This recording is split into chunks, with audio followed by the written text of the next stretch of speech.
Entonces, muchachos, vean, yo estoy viviendo en este momento una especie extraña de epifanía. ¿Por qué? Porque esto a mí me parece muy raro la idea de la existencia y de la creencia en Dios. Y me he dado cuenta de que, parce, cuando uno se pone a la dedicación de orar con esperanza, de orar con ganas, cuando uno tiene como las ganas de hacer las cosas, huevón, y uno va empezando a orar y a hacer como cosas y cosas así, es que no sé cómo explicárselos bien, pero las cosas empiezan a salir. Pero cuando uno pide y se mueve con respecto a lo que está pidiendo. Si vos oras y decís que me caiga 1.000.000 de pesos y literalmente te dedicas a estar todo el día acostado en una cama, no te va a pasar nada. Pero si te empezás a mover para tratar de conseguir ese 1.000.000 de pesos en una semana, probablemente te lo consigas. Es muy extraño, pero funciona así. Chicos, yo creo que nosotros tenemos que aprender a diferenciar entre la creencia a través de la doctrina y la creencia a través de la experiencia. Por ejemplo, a través de la doctrina, ¿qué ocurre? A través de la doctrina es cuando a mí desde chiquito me llevan a una iglesia, por ejemplo, y me inculcan que hay un ser poderoso que es el padre de todos, que es el creador de absolutamente todas las cosas que veo y puedo sostener y son tangibles para mí, que absolutamente todo el entorno mío ronda justamente en torno a él, ¿cierto? O sea, todo lo que yo veo está hecho para adorarlo a él y todo lo que él hace está hecho para compensarme a mí. Y a través de eso genero la idea de que le debo algo. Eso es una cosa, ¿cierto? Porque si ustedes se dan cuenta, la gran mayoría de las veces cuando hay doctrina, se trata de algo generado por versículos, por ejemplo, como en el caso de la Biblia. Pero hay que tener una cosa muy presente y es que yo no sé si ustedes alguna vez han escuchado una frase que dice traductore traditore, o sea, traductor traidor, que quiere decir que no todas las lenguas tienen traducciones específicas a la lengua mía y mucho más si hablamos de la palabra de Dios. Y como la idea que tenemos de que existe una Biblia que es justamente la que habla sobre la palabra de Dios, de que nos estamos convenciendo de que lo que tradujo el ser humano es lo que verdaderamente Dios nos quiere decir. Eso es un peo. ¿Por qué? Porque el que escribe y gana manipula la historia. Entonces es normal que no creas en una iglesia porque crees en Dios, no en el hombre. Recuerden que esto es simplemente conversación de opinión. Esto es conversación de opinión. Si usted no está de acuerdo, me lo puede decir y hablamos. Que es una cosa que nos tiene que quedar muy en claro, muchachos. Una cosa que nos tiene que quedar muy en claro. Los hombres somos mentirosos. Hablando seriamente. Y con hombres no me refiero al género masculino. Me refiero a las personas como tal somos mentirosas. Y muchas veces el ser humano funciona a través del beneficio. Pero las ideas de Dios, los regalos de Dios no funcionan a través del beneficio. Funcionan a través de la recompensa. ¿Sí me hago entender? Y no la recompensa para nosotros, sino para un plan que tiene, se supone, este ser supremo. Pero usted lo puede ver como usted quiera. Si usted cree en Dios, ojo, usted me puede decir muy claramente que usted no cree en la iglesia, pero seguramente cree en un Dios católico. Entonces nosotros tenemos que separar qué significan creencias, o sea, qué tipo de creencias tenemos y en qué dioses creemos. Y para qué creemos, que también es muy importante. Con esas tres diferenciaciones, uno puede generar su criterio ideológico sobre qué creer o no creer. Y entre más defina su creencia, se va a hacer más fuerte. Porque recuerden que la creencia en Dios, recuerden que la idea de fe, ¿cierto? Es una confianza, pero es una confianza ciega. ¿Cuál es el problema? Que las confianzas por lo general no pueden ser ciegas, porque la confianza nace a partir de una nutrición del alma y la forma de nutrir el alma es entregarle al alma lo que necesita. Por ejemplo, si una persona no me dejó sola cuando yo más lo necesitaba, confío en esa persona. ¿Sí me hago entender? Ahora, si yo siento que estoy desamparado por la vida y le digo, Dios, no me soltes ni por la hijueputa, y Dios no te suelta, papi, ahí vas a empezar a confiar. Pero la fe es un término de confianza ciega. No necesito que me des nada para yo confiar en que vas a estar conmigo. Me tengo que mover, tengo que... ¡Ay, Don Hugo, bienvenido! Buenas noches, Colombia. Vea, la pregunta que le hicieron, o sea, me mandaron a hacerle una pregunta sobre el tema de María Magdalena. Y es el tema de si María Magdalena y Jesús se acostaron para tener descendencia. Pues hasta ahora no tenemos ningún hecho verificable. Lo único es que, sobre todo con Dan Brown, con el código Da Vinci, Sí. es donde se generalizó la idea de que Jesús hubiera podido ser el esposo de María Magdalena y que hubieran huido hacia el oriente y hubieran terminado en Francia. Y entonces, según eso, lo que viene es como a justificar es una manera injusta la monarquía francesa. Sí, Entonces, esa monarquía fue precisamente la que le dio muerte a Juana de Arco, sí, cuando Juana de Arco iba a ser procesada por los ingleses. sí. Francia se pudo haber opuesto, sabiendo que fue precisamente Juana de Arco la que restituyó a- al mundo francés de su insignificancia, y entonces, según eso, ellos serían los herederos de Jesús. Pero no hay un soporte histórico, no hay un soporte arqueológico para decirlo, y todo tiene más como a explotar la idea del escándalo más que la veracidad histórica. Entonces, interesante en cuanto reivindica la figura de María Magdalena. Discutible porque los soportes son muy pequeños. Por ejemplo, en Jesús desenterrado, que esta vez el texto más interesante que Sí. tenemos en este momento sobre la reconstrucción arqueológica de Jesús, no aparece esa referencia. Ok, No aparece. Que es importante destacar que en el mundo de Jesús fue el primer rabí que le puso atención e interés a que las mujeres participaran activamente en el proceso. sí. Para el resto de rabís era un escándalo que una mujer estuviera de igual a igual predicando el Taná. Sí, El Taná es pues como la Biblia judía. ok, ok. Y te hacen otra pregunta. ¿Qué se necesita verdaderamente para entrar a la idea de lo que es el cielo? ¿Qué se necesitaría para entrar al cielo? En todas las religiones siempre el cielo ha sido como el lugar de lo ideal.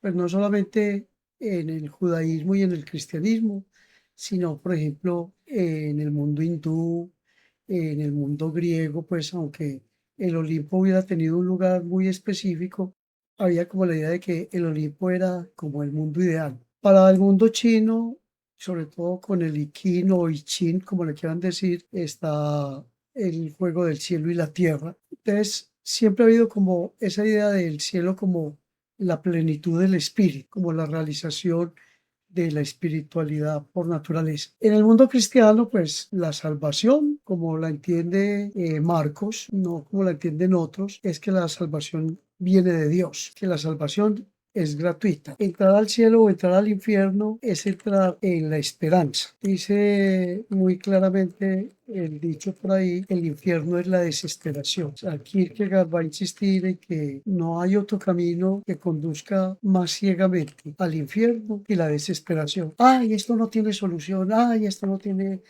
salida. Esta crisis económica tan dura. Él dice, ahí empieza el infierno porque es la desesperación. Ok, Entonces, en consecuencia, el cielo es mantener vivo el principio de la esperanza. Si tenemos el principio vivo de la esperanza, no hay motivos para decaer. Nosotros podemos decirlo en términos psiquiátricos, que la depresión es la desesperación. Salir de la depresión es superar la desesperación. Si uno mira, pues es un estado mental supremamente rico. Hay una discusión muy grande que desafortunadamente el Papa Ratzinger terminó desvirtuándolo cuando todo el mundo había ya logrado como de alguna manera antropologizar el tema del cielo, el tie y el infierno, el tema de lo que pudieran ser los lugares intermedios entre el cielo y el infierno, sí. como otra vez, como si fueran lugares físicos, como si fueran lugares definidos Ah, y no estados de la mente. ok. ¿Vos has escuchado alguna vez una frase que dice Dios reinaba los cielos y el diablo o Lucifer o como se le quiera decir, reina el mundo por debajo de los cielos? Técnicamente el diablo estaría reinando en la tierra. ¿Vos qué decís de eso? Es difícil porque Pues para el mundo judío, para el mundo semita, no hay dos mundos, hay solamente un mundo y todo es bueno. Si uno lee, por ejemplo, el capítulo 1 del Génesis, y separó Dios el cielo y la tierra, separó la luz y la oscuridad, creó los grandes astros como el sol y la luna, y vio Dios que todo era bueno. Entonces, precisamente ahí es donde empieza la gran dificultad de creer de que el mundo al que se refiere sobre todo el Evangelio de Juan es como el mundo material, y el mundo que se está condenando es el mundo como de la injusticia. Donde hay injusticia hay mundanidad, en contraposición a lo celestial. Pero mundo no significa el mundo de la naturaleza. O sea, nosotros podríamos decir en términos radicales, en términos bíblicos, que la naturaleza es buena. Y es buena porque Dios lo creó. Nunca podemos pensar que el mundo bíblico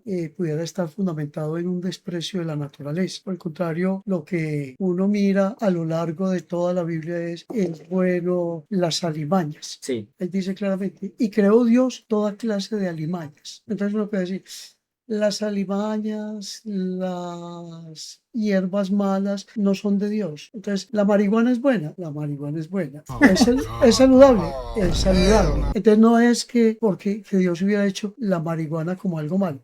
¿Dónde está el pecado? El uso que le da al hombre. Claro, por ejemplo, la carne es buena, pero si yo empiezo a comer demasiada carne, pues lo más seguro es que el ácido sulfúrico me termine afectando. Ajá. Los vegetales son buenos, pero si no como y no vegetales, me desnutro. Sí, sí. Entonces, ¿qué podemos decir? El mensaje bíblico, tanto del Antiguo como del Nuevo Testamento, o para decirlo en términos judíos, el Taná, que es la Biblia de ellos, y el Nuevo Testamento, que es el libro cristiano por excelencia, la naturaleza es buena. Es algo tan perfecto que salió de las manos de Dios. El cielo que pasará y la tierra que pasará es el cielo y la tierra de la maldad, donde se comete injusticia contra el pobre, se comete injusticia contra la viuda, se comete injusticia contra el huérfano. Ese es el mundo que pasará. Entonces, mundanidad en el sentido cristiano no es el mundo del tiempo y del espacio, sino que es entender que lo perfecto es lo que salió de las manos de Dios. Bueno, te preguntan, no sé si tenga que ver, pero ¿qué opina Don Hugo acerca del libro de la Divina Comedia? ¡Ay, Don Hugo! Le preguntaron la pregunta que era Don Hugo. ¿Qué opinas vos, pa? Además de todo el trabajo que nosotros, ¿te acuerdas que nosotros hicimos un trabajo en la universidad sobre la necesidad del castigo a través de la Divina Comedia? De la Divina Comedia. Sí, señor. A ver, lo que pasa es que son dos momentos espirituales muy distintos, ¿cierto? El mundo bíblico y el mundo de Dante. El mundo de Dante ya es un mundo más que dominado por la escritura bíblica. Está como entre dos mundos muy complicados, que es el mundo de Averroes, el mundo de la filosofía árabe, el mundo de Aventofail, el de Acandí, y el mundo de la filosofía griega, particularmente el mundo platónico y aristotélico. Sí. Entonces, que la idea de los distintos mundos, yo no sé si ustedes lo saben, es una idea que proviene del Corán. Según el Corán hay 7 cielos. Entonces, los mundos por los que asciende Dante son mundos de la perfección, pero es una idea tomada del Islam. Hay un cura español, Asim, que empieza a mostrar la influencia del Islam en Dante, pero ya entonces es un mundo muy distinto al mero mundo bíblico. Segundo, es la experiencia de Platón y de Aristóteles, sobre todo cuando ya se empieza a pensar en Platón en un mundo dual, el mundo de las ideas, eterno, perfecto, y el mundo material, el mundo imperfecto. Y cuando ya empieza uno a mirar de manera diferente el tema de Aristóteles, pues Aristóteles en sentido estricto estaría más cerca en nuestra época de lo que llamamos el ateísmo, que no era lo que Aristóteles entendía por ateísmo, pero Aristóteles, por ejemplo, no tiene la idea de un Dios con personalidad. ¿Cuál era la idea de Aristóteles en el ateísmo? No en el ateísmo, porque él no se declaraba ateo, sino que él decía que el primer motor, el motor inmóvil que había originado todo el movimiento, era Dios, pero no era un Dios que tuviera sentimientos, ni de amor, ni de odio, ni de venganza, ni de perdón. Ajá. Simplemente era la causa primera de todo cuanto existe. O sea que se podría decir que Dios no entiende de emociones. Pues según Aristóteles, según el mundo bíblico, Dios sí tiene personalidad. Entonces, el contrasentido precisamente tanto de Aristóteles como del panteísmo es que dicen que todos los atributos son atributos de Dios. Y entonces uno de los atributos que nosotros encontramos en el mundo es el atributo de la personalidad. Si la personalidad existe en el mundo, entonces, ¿por qué no habría de tener Dios el atributo de la personalidad? Es la equivocación, pues, como más ilógica de la lógica de Spinoza, que dice: entiendo por Dios una sustancia que consta de infinitos atributos, cada una de las cuales expresa una esencia eterna e infinita. La personalidad existe. Es más, con todos los avances de la biología sabemos que hasta los animales tienen su excepcionalidad. A mí me impresionó alguna vez una investigación que vi que las rayas del tigre, cada una son distintas a la de otro tigre. Si es posible llegar a demostrar que hasta aún en el campo de lo Que animal funcionan como sus huellas dactilares, sí. existiera la personalidad, eso nos demostraría que la personalidad es una realidad natural. En consecuencia, ¿por qué habríamos de negarle carácter personal a Dios? ¿Por qué habría de ser imposible, sobre todo, el hecho tan personal de la conversación y el diálogo entre el hombre y Dios? Pero ya ahí nos salimos del mundo bíblico. Es una especulación filosófica Más que, más que bíblica. más que bíblica. Ok.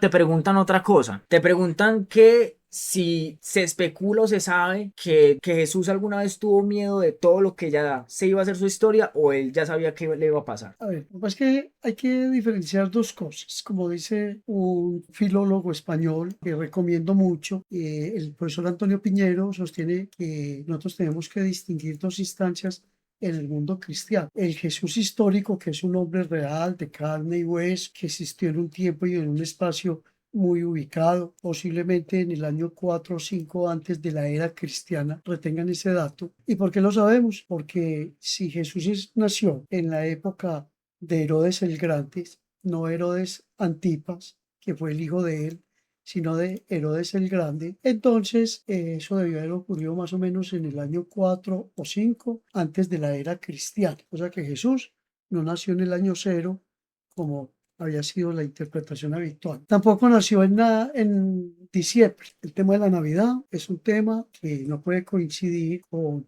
el mundo bíblico, porque por la época que ellos estaban describiendo no acontecían los sucesos cronológicos como se estaban planteando ahí. Es lo más probable que haya ocurrido según ese cálculo donde se recogía el ganado y se recogían las ovejas para evitar precisamente que los matara el invierno, pudo haber sido más o menos entre finales de marzo y principio de abril. Hay algunos que llegan a decir que lo más seguro es que haya sido el 7 de abril. Además de eso, tenemos el hecho llamativo del problema de lo que llamamos la estrella de Belén. No hay un cálculo exacto, pero más o menos si podemos escuchar a ciertos astrónomos, esa estrella se relaciona entre la Tierra y Júpiter más o menos por el mes de abril. Ok. ¿Y por qué se dice entonces que Jesús nació en diciembre? Porque fue cuando empieza como a adaptarse las fiestas cristianas a las festividades romanas. Entonces, el dios solar, el mundo de la luz, como lo celebraba Roma, sí era por la época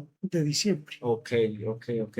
Vepa, yo te tengo una pregunta. Vos, en términos como más ideales, ¿qué pensarías que pueda llegar a ocurrir si se demuestra al 100% que existe, o sea, que hay la existencia de Dios de manera científica? Yo creo que la razón de ser de la ciencia en la que nosotros aceptamos, que corregimos, que criticamos si queremos, pero que nos tendría que servir para evitar esa actitud tan negativa y tan hostil de ciertas tendencias religiosas contra la ciencia, es poder demostrar eso. En mi cálculo, como yo lo veo, si nosotros podemos llegar a demostrar matemáticamente la finitud del universo, si nosotros llegáramos a demostrar la finitud química del universo, entonces quedaría ahí la posibilidad de la infinitud de Dios, donde Dios sería como la ciencia del todo, o sea, lo vivo y lo muerto, lo oscuro y lo claro,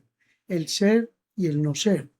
Entonces sería precisamente ahí donde la totalidad entraría. ¿Cuál es el problema? Que tanto la crítica de la razón pura de Kant demuestra que esas cosas son inaccesibles a la experiencia humana. Entonces, como nosotros no conocemos sino en el tiempo y el espacio, este tema de la infinitud de Dios saldría de las posibilidades de tiempo-espacio. A no ser, como se ha planteado recientemente, la física de la inmortalidad. A no ser que nosotros, más allá de la metáfora, se ha planteado de la partícula divina o la partícula de Dios, podríamos llegar a sentir que efectivamente Dios es esa fuerza, Dios es ese todo. Y entonces ahí es donde nosotros podríamos coincidir entre la visión cristiana que afirma la personalidad de Dios y el panteísmo que plantea la eternidad de la naturaleza. Si eso pudiera llegar ahí, tendríamos una conversación muy rica entre no solamente el panteísmo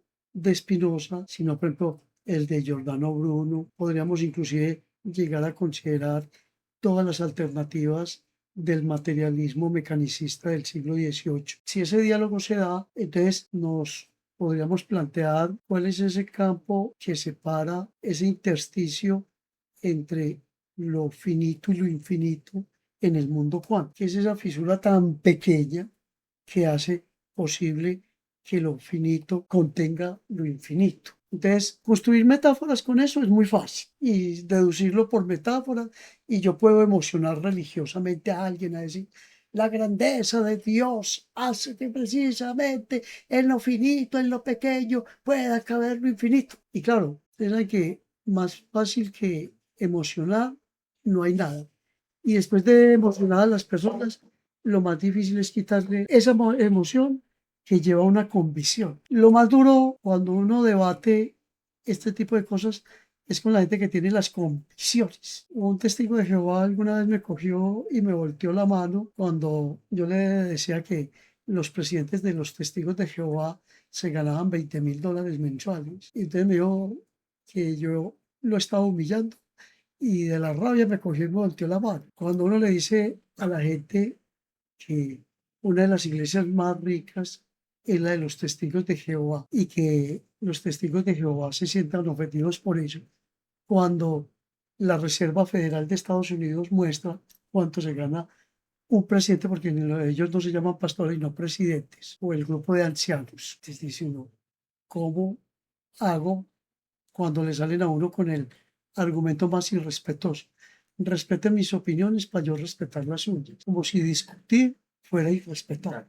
Entonces, claro, construir metáforas con esto es muy fácil, pero nosotros aspiramos a una ciencia que no sea meramente metafórica, sino que sea capaz de darnos lo más grande que nos dio Dios a los seres humanos, la ciencia. O sea, si uno mira con detalle el mundo bíblico, no hay otro mundo. Este es el mundo perfecto. No hay un mundo después del mundo. Bueno, este es el mundo. Cielo y infierno es esto que hay acá.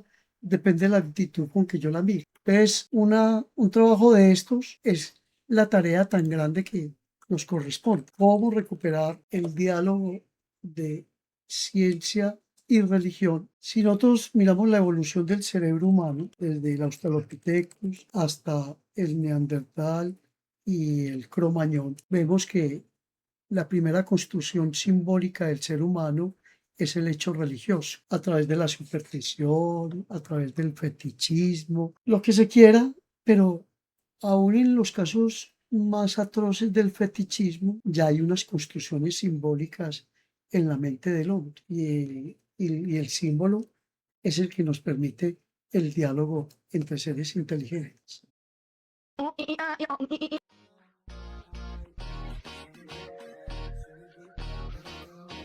La marihuana es buena, la marihuana es buena. Es saludable, es saludable. Ya son las 3 AM y sigo despierto. Dime si te atreves, chori, que te pego el call. Que tu novio no se entere que juega Nintendo. Dime how money, no quiere take it. Mi cabeza dice wow, si te en bikini. Me llega a rechazarme con harakiri. De tus fotos colección like álbum Panini.